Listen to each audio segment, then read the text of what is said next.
So my name is Brenna Condon, and this is my SGS340 debate video for debate number 3, side A, which asks that sometimes states have to suspend protecting human rights for security reasons.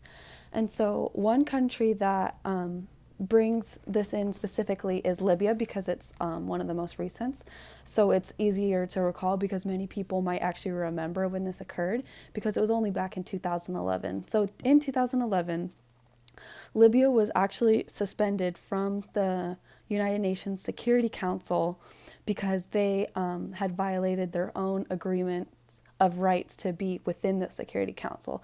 And because they broke that, there was so much violence and anti-government protests. Even though they were peaceful protests, the actual government went in and was recklessly endangering their own citizens' lives. So that was a violation of human rights. So what they had to do was be suspended from the UN Security Council, and then there was prosecution of those that had violated these human rights.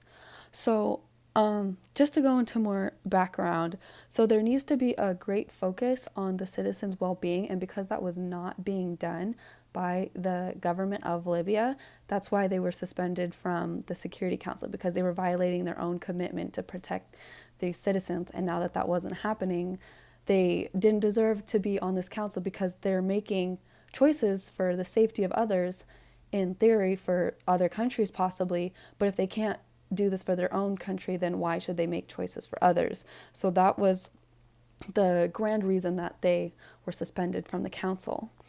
So the ICC, or International Criminal Court, got involved because they were there when Libya's government lashed out against their own people. There was a peaceful protest, and the government openly fired into the crowd, and that was clearly a violation of their rights, or of their duty to uphold and protect the people when they're actively working against them and inflicting harm upon those who aren't antagonizing them back. So they were not protecting their own citizens, so how could they be trusted to uphold their rights for others as well? So the ICC, the International Criminal Court, intervened, and some of these government officials were charged and prosecuted for their crimes against their own people, for their country that they're supposedly supposed to be protecting. And the UN, the United Nations Human Rights Council, and the Security Council, their main goal is to ensure and protect rights for all. And if a member cannot do so, then that's when they deserve the suspension or removal from the group, because they can't be a sitting member anymore. They need to be committed to follow up with what they've been assigned to do on this council. And one of the best quotes I found from the Guardian article was that, this is to paraphrase, that no regime should have the right to turn against their own people and ruin the lives of others, thus making it a living hell for their own citizens. That's a gross violation of their rights. And so to shift over to how they resolved this issue, is they proposed from the Security Council and the Human Rights Council to find those enacting in the violence and to punish them. So it was basically just a big search for those who were working against the peaceful protesters and making sure they got punished.